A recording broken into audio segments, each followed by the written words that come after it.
And as you can see, receipt and opening of radioactive material packages. You'll find as we get into this that there's a lot of crossover, not a lot, but there is some crossover between the radioactive material control use and movement and transportation. And they do intersect. So what we'll do tonight is we'll just try to confine our look-see at the control use and movement of it, the receipt and opening aspect of it. We'll not concentrate too much on the transportation, but as you'll see, we've got to do a little bit, because when you go to do a receipt inspection and a survey, you have to kind of understand what the limits are for that package to have gotten to you. Because based on your survey results, it's going to determine whether or not you accept that package. Because there are specific requirements stipulated in regulations for shipping packages of radioactive material, and those limitations are radioactive radiation dose rate limits rather, and contamination levels. So when you do your receipt survey, you kind of need to know what those are. So we'll cover to that depth, and then if it gets too deep into transportation, we'll set that aside and cover it at some other time.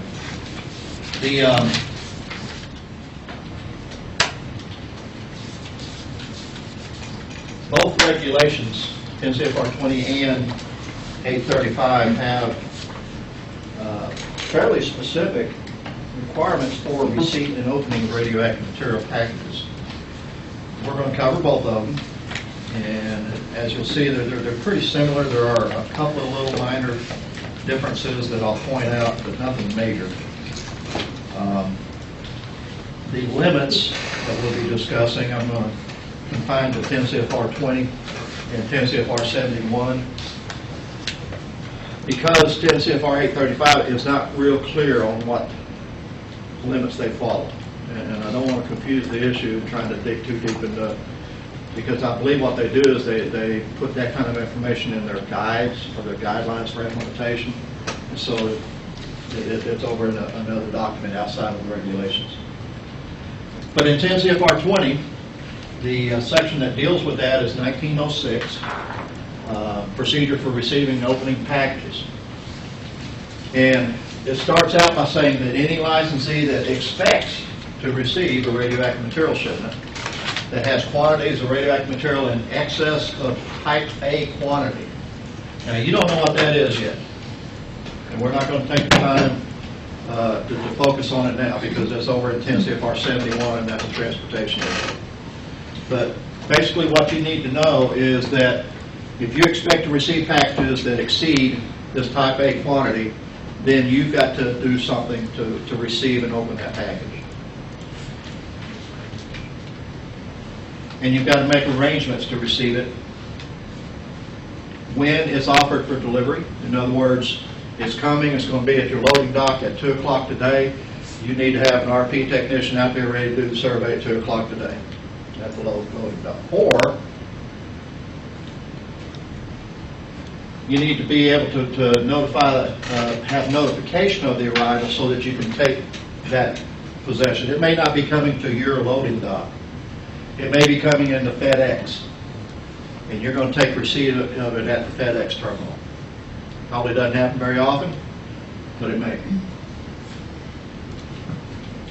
But basically, once you notified that it's coming, it's your responsibility as a licensee to prepare to receive it. Also, the licensee is required to monitor the external packages of a labeled package for radioactive contamination unless it only contains radioactive material in the form of gas or special form. So if you're receiving a gas source, for example, a bottle of Krypton 85, that's a popular radioactive gas that's used in calibration of gas monitors. It's radioactive material, but you won't be doing a contamination survey on it, is what the point is.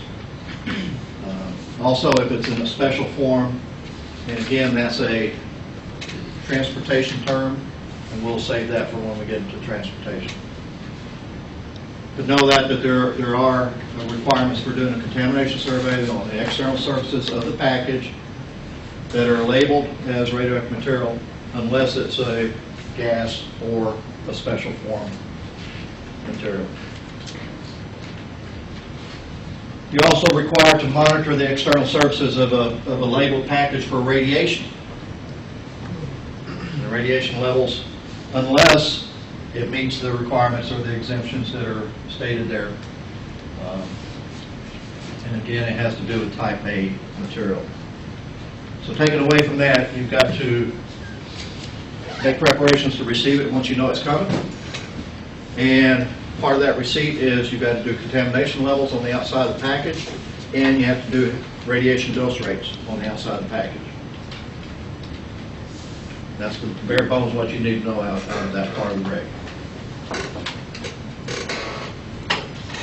And you're exempted or excused from doing the contamination if it is a radioactive gas or a special form.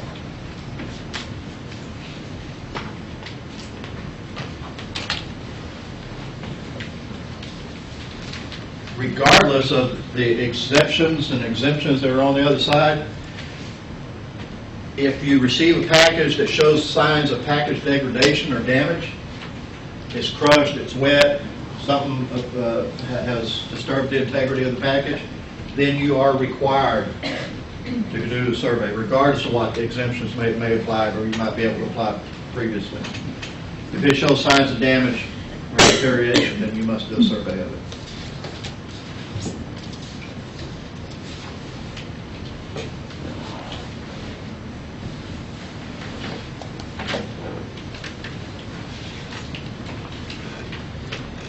Now, that's what you have to do.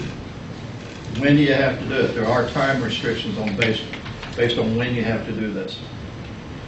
As you can see there, it says licensee shall perform required monitoring as soon as practical after the receipt of the package, but no later than 3 hours if you receive it during normal working hours. So you know it's coming. It's supposed to be there at 2:30. You get called from the loading dock. You got a package over here, radioactive materials. We received it at 2:35. You got 3 hours to get over and get the required monitoring done on it, if that's your normal working hours. Now, what happens if it's outside of normal working hours? It's no later than 3 hours from the beginning of the next work day, if it's outside of those normal working hours. Let's say it comes in at midnight express comes in. Then if your start of your normal work day is 8 o'clock, you have between 8 and 11 o'clock to get that survey done. Now, as I've been saying all along, these are the regs. Your facility will have procedures to ensure that these regs are met. And a lot of times, just like your dose bank or dose limits, they'll go in a conservative direction. All right, so your procedures may say you do it within 2 hours. Or if you have shift coverage, then there's no outside normal working hours. The shift technician will be responsible for receiving. That way it takes away the gray on whether it arrived during normal working hours if you've got shift coverage. And most plants do. Most facilities, power plants do. Have around the clock. So that's the time restrictions on it. Any questions on that? Within 3 hours receipt, if it's received within normal working hours, within 3 hours of the start of your normal working hours if it shows up outside of those normal working hours.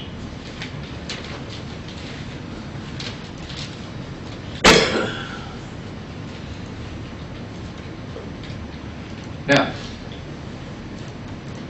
if there are problems with it, there are immediate notification requirements. And you can see there are two people that you've got to notify if there are problems. And that's the delivery carrier. If it was FedEx, then that's who you call. If it's Yellow Freight, you call Yellow Freight. And the NRC Operations Center. And you make that by phone call. You notify them by phone call. So when do you have to notify? When do you say there's a problem? Well, one, if radioactive surface contamination exceeds the limits of, and we're going to get here, okay, but there are limits. I'm going to lay those out for you here in a second. Or if radiation levels exceed the limits. And you can see they both take you back to 10 CFR 71, which is the NRC reg for transportation of radioactive material. But let's see, in this one, if you go here, and you're going to experience this in regulations, so get used to it. It's like a scavenger hunt. You go here, and it tells you to go somewhere else. Okay, and then it tells you to go somewhere else. That's just the way the regs are set. So this one takes you over 49 CFR, a general section, and then it takes you onto a specific section. What I've got coming up here, I've done that for you, so you don't have to go deep through the regs to find those. I don't want to spend class time doing it. This one here is pretty good. It goes straight to the section 71 that has the limits. So if you exceed the limits of either one of the contamination or radioactive or radiation limits levels, then you must make immediate notification of the carrier and the NRC Operations Center. You as a technician will not be making those notifications. And again, this goes back to the facility's specific procedures. It would tell you that based on your sample results, if you exceed this much, then notify, and it probably will be the cognizant manager on shift if it's a shift situation. Otherwise, it'd probably be the radiation protection manager or some level like that. They would be responsible for making notifications. So here's our limits. We're going to step through them. Stick with me on here, because we're going to have to introduce some terms that we haven't really discussed yet, and that's where this crossover and mesh with transportation regs come in. First, we're going to look at contamination limits. Contamination limits.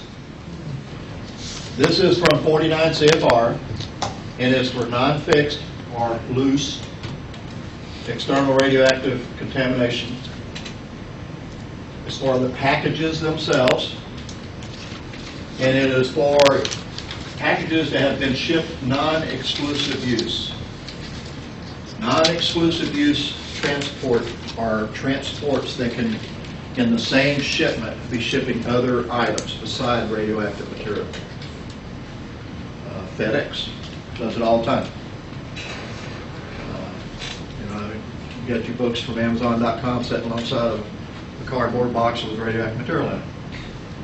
It's perfectly legal as long as it's packaged properly and it's within the specs.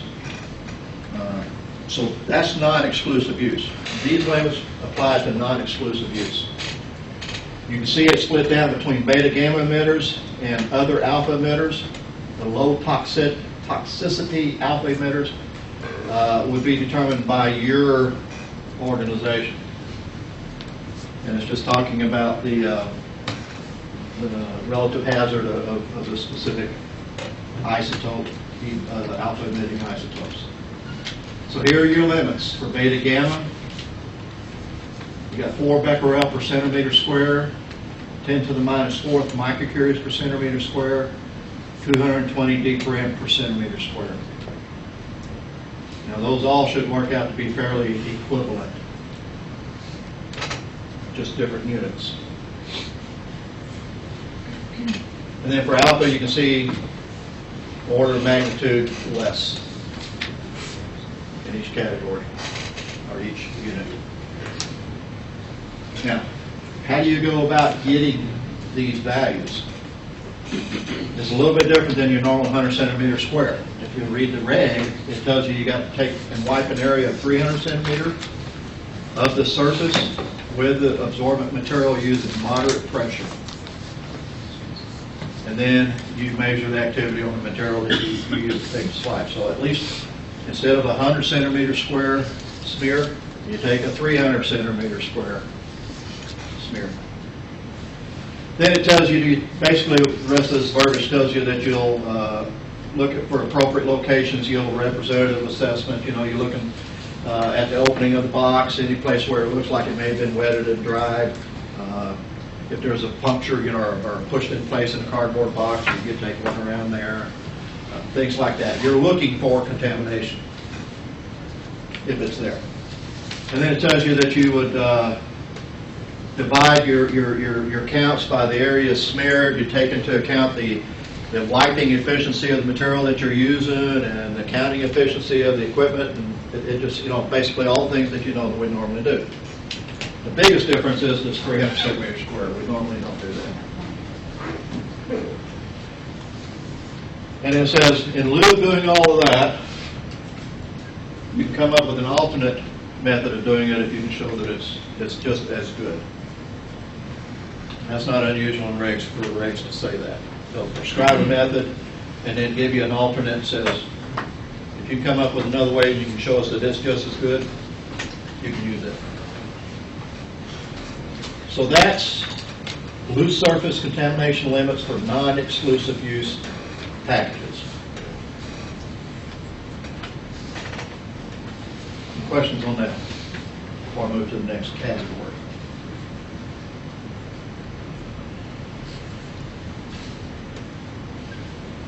This is for loose surface external radioactive contamination on packages that are exclusive use vehicles.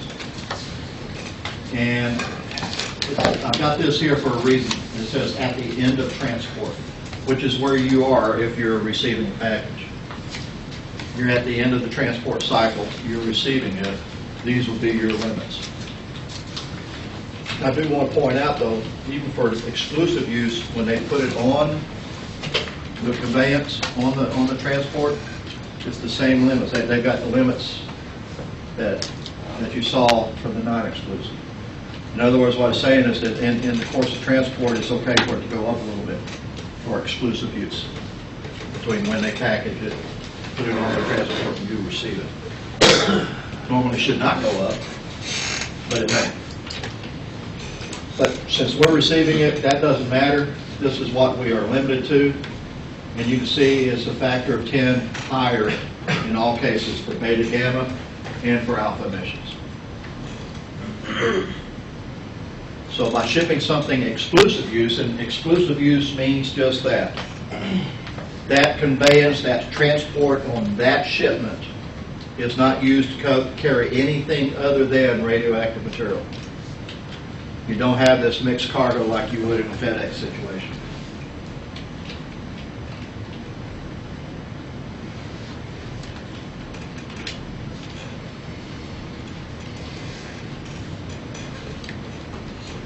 Now, it does have a little bit of an exclusion here, or an exception here, that says that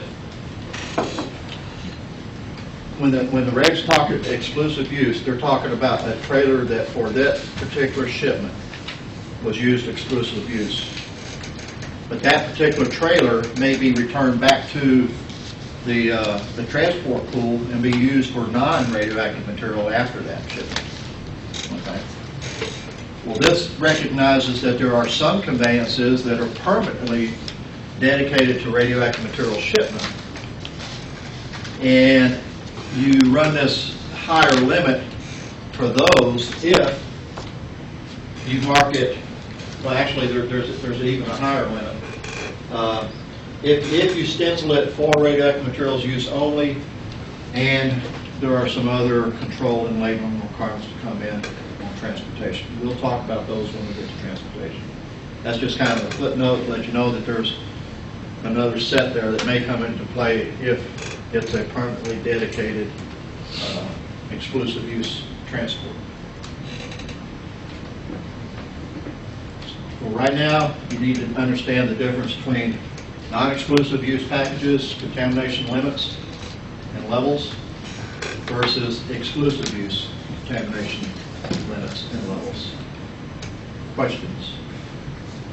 Contamination. So if you do your survey, and you do your analysis on your survey, receipt survey, and you've got one that comes in an exclusive use transport, and you've got, we'll say 2,500 dpm per centimeter square, beta gamma, you've exceeded the limit, or that package exceeded the limit. So now you're in a reporting situation where immediate notification of who? Two entities. The transporter and the NRC Operational Center. That's right. By telephone. By telephone. If it's non-exclusive use, come up with, we'll say 225.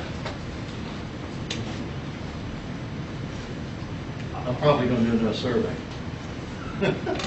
Just because it's so close. If you can do that without delaying, then fine. If it's going to cause a delay, but that's not a decision you would make on your own. That's something that you would do in consultation with your management. All right, let's look at radiation limits. Yeah, Christine. Is there a reason why, like, I would think that for a non-exclusive, if the survey came up that high, that there would be a different in the time limit to call because if there were other packages in that truck that were somehow contaminated or it was beside it, like, wouldn't there be a difference in the time limit? Well, it's immediate. As soon as you know it's above limits, you're supposed to call them. But what happens if it takes 3 hours before you actually get to survey? Or you wouldn't know it otherwise. It takes 3 hours to get the survey. I understand your point.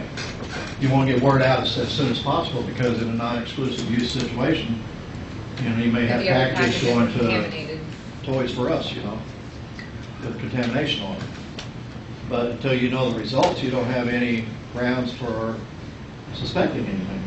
I would just think that they would make it like you have to have it scanned within an hour, or like a small, like a yeah, there's no time period. limit as far as when you have to have the results done by. You just have to receive them and do the survey inspection survey within 3 hours of receipt. Good point. It's just that's not what the regs require. Now let me point out, most power facilities do not receive non-exclusive use radioactive material shipments. Most radioactive material shipments that receive at a power facility are exclusive use, because most of the radioactive material you receive are fairly significantly radioactive. But you can receive, like some from a vendor where you're getting your test sources from, low activity sources that may qualify to be shipped non-exclusive use, and they very well could come. I think the different carriers have internal regulations where they segregate in a big shipment. I think they segregate radioactive materials from the rest of the cargo. It may be on the same set of wheels, but as far as actually being in contact with other non-radioactive material, I think they segregate. You would think they'd have some sort of way to shield it if they know it's radioactive. Well, the thing is, the dose rates and contamination levels are, really minuscule for non-exclusive use. And you can see that the radiation levels, this is the limits for non-exclusive use, and this is contact on the package. And you can see 2 millisievert per hour or 200 milligram per hour contact, which is pretty significant. Yeah, that's a pretty good dose rate. Excuse me. But you also have this little thing here, that's a transportation index that comes into play. That's a transportation term we're going to talk about, but it's another way of looking at dose rates and categorizing the relative hazard of the item. And so for a package in a non-exclusive use, the limit is 200 milligram per hour of contact, or 2 millisievert per hour, and a transportation index less than or equal to 10.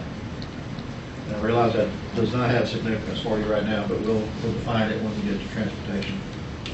It is, just know this, it's a way of categorizing the relative hazard of the radioactive material. And it does have a little caveat, a little note that says that the package must be, if it's offered for transportation on public conveyance, then it's got to be designed and prepared for shipment so that under normal conditions incident to transport, the dose rates will not be affected. It's got to stand up to the, the bounce and bounce on the Interstate 20, all of that neat stuff.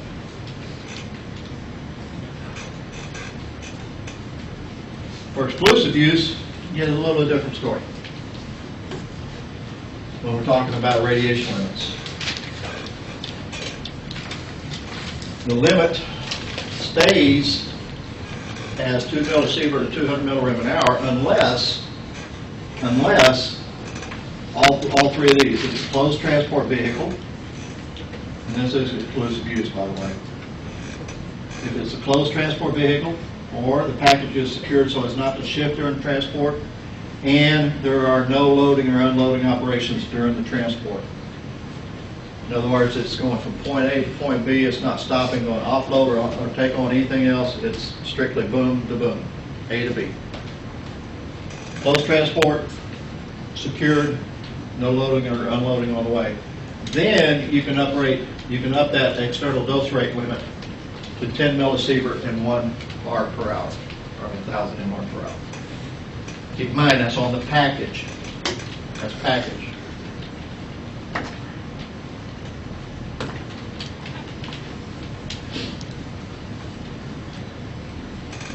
Package that is going exclusive use.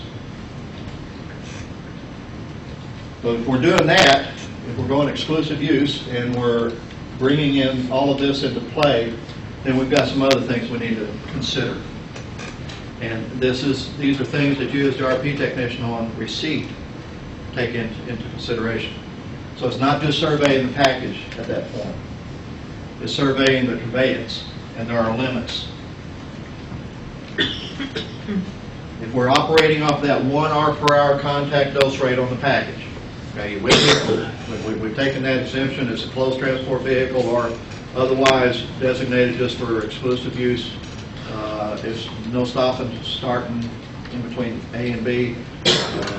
Then we're up at that 1,000 MR per hour contact on the package. If we're there, then we also have a limit on the dose rate on the surface of the vehicle or a vertical plane projected from the edge in the case of a flatbed. So what we're talking about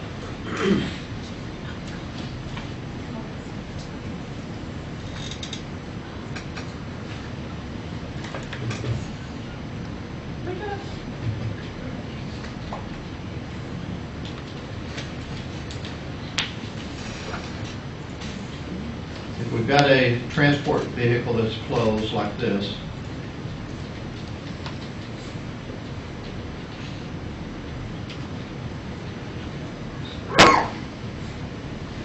then what we've said is a package that's on the inside can be as high as 1,000 millirem per hour. If we're employing that, then on the outside of the conveyance, any external surface on this, we're limited to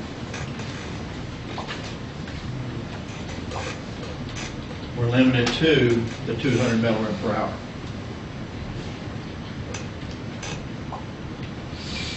So that means here, I'm limited to 200 millirem per hour. Here, I'm limited to 200 millirem an hour. Here, anywhere on the outside surface, I'm limited to 200 millirem. So if the placement of the package causes one area of the external to be greater than 200 millirem an hour, can you just move the package within the... As a loader on the other end, yes. Okay. As a person receiving it, it is what it is. If it's shifted during transport, then it didn't meet that requirement that it would be secured, and so it shifted and caused the receipt dose rates to be out of spec, then it's an out of spec receipt, and you make your notification. That's a good point, because when we did the transportation, that's one of the things that you do as an RP when you're loading these things is you check everything, make sure that everything is like it's supposed to be before you sign off on it. So we're limited to 200 outside the package. Now, if it's a flatbed, and we've got a package sitting there, then I basically pretend that there's a vertical plane here. And that there's a vertical plane, or there's a horizontal plane this way on the top. I pretend that these planes are in place, and then I take my dose rates up and down that plane. And it's limited to 200 on the plane. Everybody get that? The planes are, Say again? I got it. It's 2 meters from the external from the package is where the planes exist. Go ahead. Okay. That's the next part. Okay. This one here, the 200, is on contact with the outer surface of the truck or that vertical plane at the edge of the flatbed. And then you take it out at 2 meters, 2 meters from the surface, 2 meters from that vertical plane, and you're restricted to 10 millirem an hour. It's not or, it's and. 200 millirem per hour contact and less than 10 millirem per hour at 2 meters, 80 inches, 6.6 feet, whatever you want to slice and dice it, it's the same. You're limited to the 10. Now, I will point this out. When you're doing the distance, the 2 meters, 6.6 feet, you can exclude the top and underneath. You don't have to take those rates on the top or underneath. But on the sides, front and back, it does apply.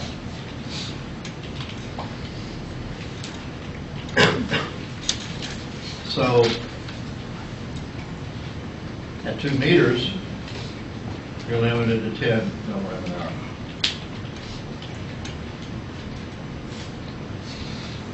And that's for everywhere that we were talking about previously except the top and the bottom. Except the top and the bottom. Same way on flatbed. It's 2 meters back from that vertical plane. So these are the receipt surveys that you've done. And then there's a third one.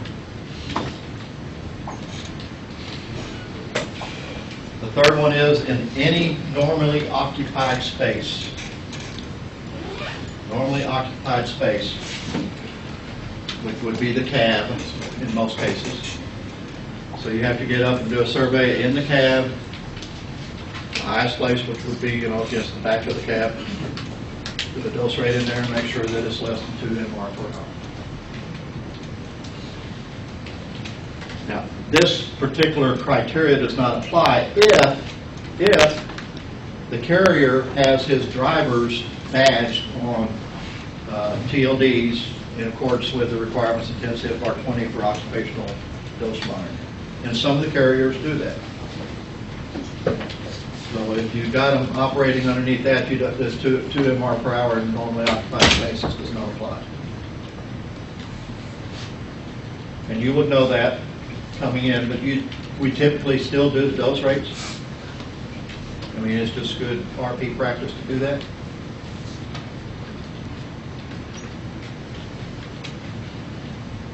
So when you're doing your receipt surveys, those are the limits or the criteria that you're bound by, that you make determination on whether they're in spec or whether you're required to make immediate notification.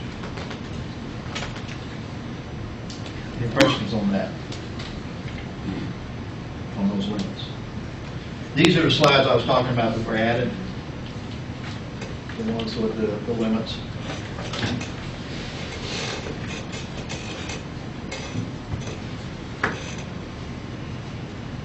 And go on and finish this part out. Basically, it says that if you're doing special form sources in licensee-owned material or conveyances or vehicles to and from work sites, then contamination monitoring is exempt. But you're still required to do radiation surveys as appropriate to ensure that the sources are not dislodged from their shielding and that they indeed make the trip.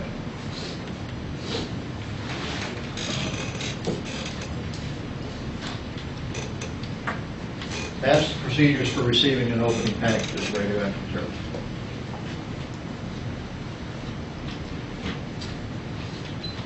For 10 CFR 20. 10 CFR 835, like I said earlier, it really does not vary a whole lot. Oh, I'm sorry. You're going to have procedures that you write, you maintain, and you retain for safely opening it. And that's where I was saying that each facility has their own that they implement. We are also required to ensure that they are followed properly and that the instructions are very explicit for the type of packages that are being opened.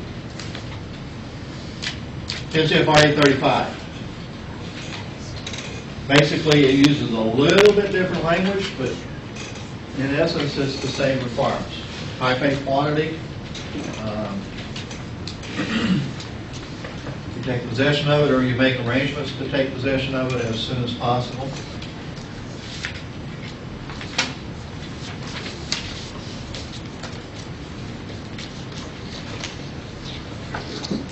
Monitor the package if it's labeled, and here's where some of the different language comes in, but it's basically transportation language.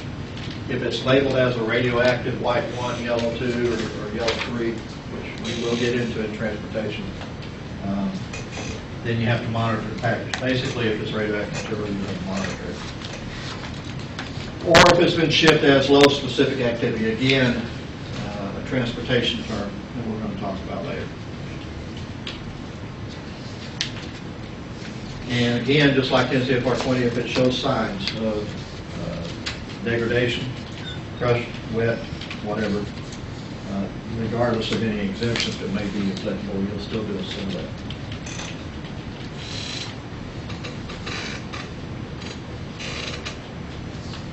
And you'll see it is required to include removable contamination levels as well as radiation levels. They have this little exceptions, or this little addition here. It says, if the package contains a type B quantity. Type B quantity is a pretty significant level of radioactivity. It's a lot of radioactivity. Usually some pretty heavy dose rates. It kind of gives the impression that you don't have to do a dose rate survey if it's type A quantity. That's not the case. Not the case at all. I think you still do them. It's just not stipulated in the regulations that you do them for type B. And just like before, there are time restrictions. You'll see that 10 CFR 20 has a 3 hour. Well, 10 CFR 835 has 8 hours. Different clock for government.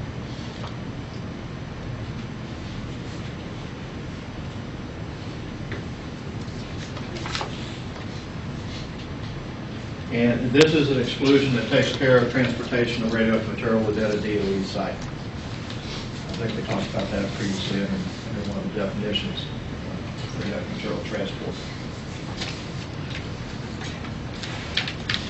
But it does have a caveat here. It has to be under continuous observation and control of DOE employer or contractor who is knowledgeable and implements the required exposure control measures. In other words, an RP technician typically would be escorting it. And that's the 10 CFR 835 version of receipt of packages containing radioactive material. Questions on that?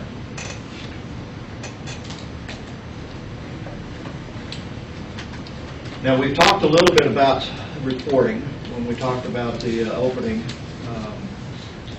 of the packages. But there are sections in both 10 CFR 20 and 10 CFR 835 that deal specifically with reporting requirements. Actually, 10 CFR 835 doesn't have a report section. They do it within their individual guidelines. The 10 CFR 20 does. And basically, it breaks it down by whether you're going to contact them by telephone or whether you're going to contact them by mail. And the time restriction. As you can see here, shall report by telephone, followed by a written report within 30 days as follows.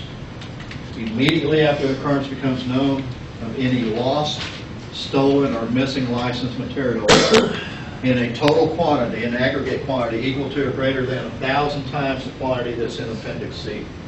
Appendix C is the appendix that had the levels at which you had to post an area as radioactive material area. It's one of the ones that listed by isotopes.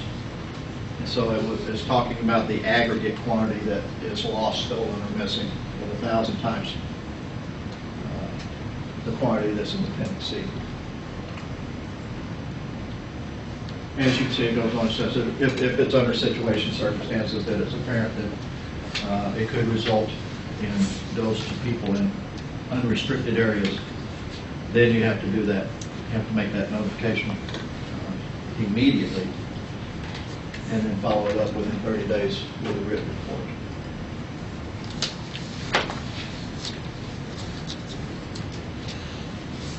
Now, within 30 days, first one was immediate. This is within 30 days. Notify by telephone and follow up with a written report within 30 days. If you have lost, stolen, or missing licensed material in quantities greater than 10 times the quantity. So there you have a little bit longer time because it's not as much of a quantity of radioactive material and not as big a risk,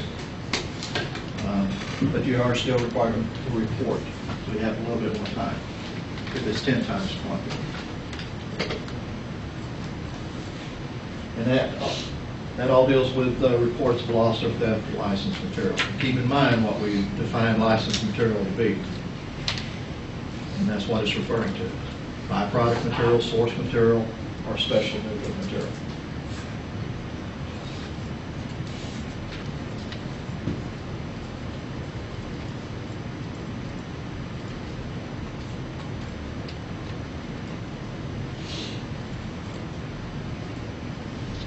In addition to what we just talked about, you are required to submit a written report within 30 days learning of levels of radiation or concentrations of radioactive material that are in excess or that are in a restricted area in excess of any applicable limit.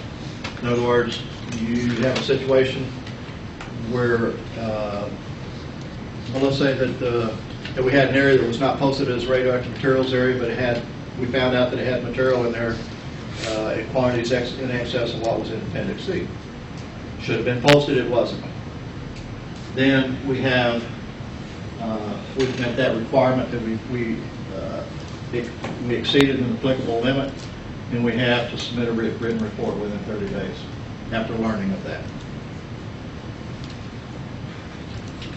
That's if it's in a restricted area. If it's in an unrestricted area, in excess of 10 times any applicable limit set forth in this part or in the license, whether it involves exposure or not. So basically, anytime you mess up in an unrestricted area,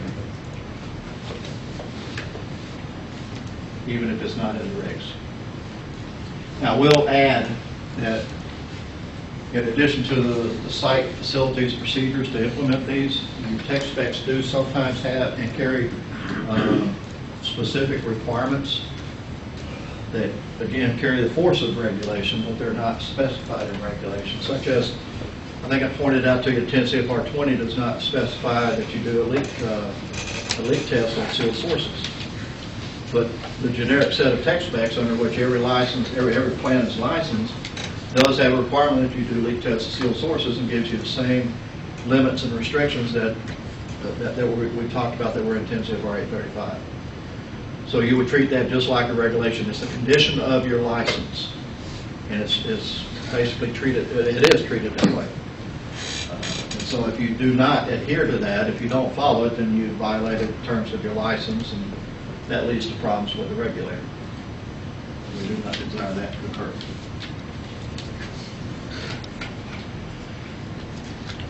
Then we got this thing called nationally tracked sources. Y'all remember that when we were talking about the different classifications of categories of radioactive material? talked about there were 5 categories that came up with IAEA after 9/11, that they recommended that there be some level of accountability, and the categories were based on how hazardous it was, how likely it was to cause death or severe injuries.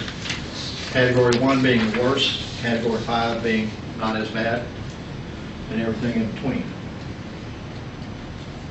For those sources, there are specific reports that must be made, and they are specified in 10 CFR 20.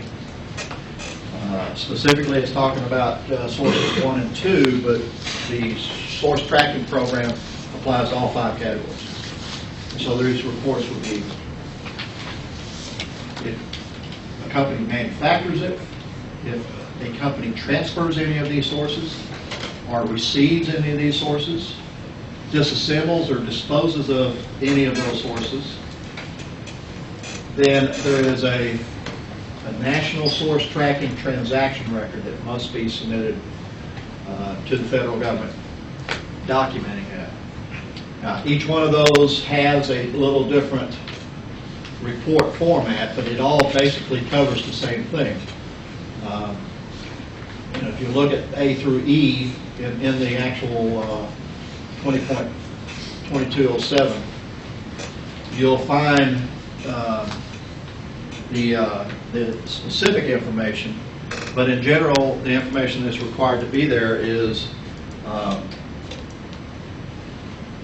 the specifics of the transaction, the details regarding the source characteristics, and that is, we're talking about the source isotopic content, the physical form, the chemical form, certainly the quantity, all those types of things associated with the source, as well as who the different parties are.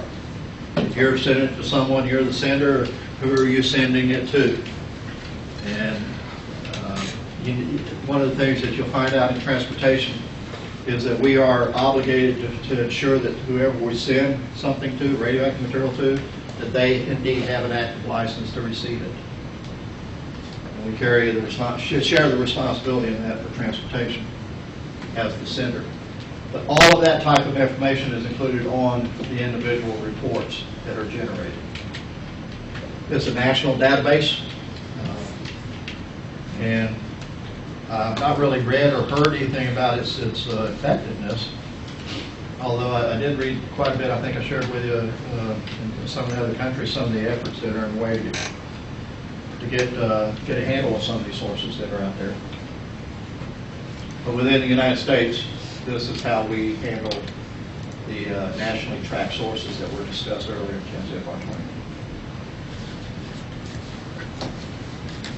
As far as 835, I've already pointed this out to you that there really is no specific written guidance regarding reports in 10 CFR 835. That's because they're contained elsewhere, either in the implementing guidelines that the DOE issues for the sites or the individual sites' radiation control manuals. They specify how they'll report these types of things. Any questions?